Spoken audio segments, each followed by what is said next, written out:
Okay, so for this unit, like if you do not have a rod pocket, what you can easily do is just pin your fabric onto your crossbar. So you're going to use pearl tip pins, right? And you just want to go through and bring it back through, just like that.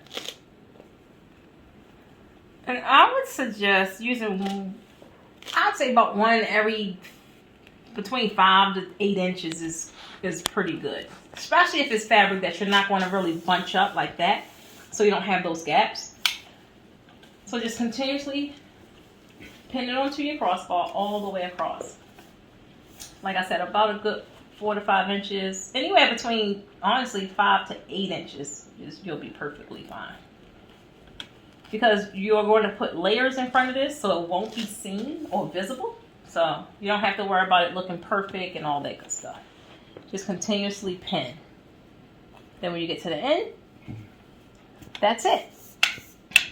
That's how you pin fabric to your crossbar.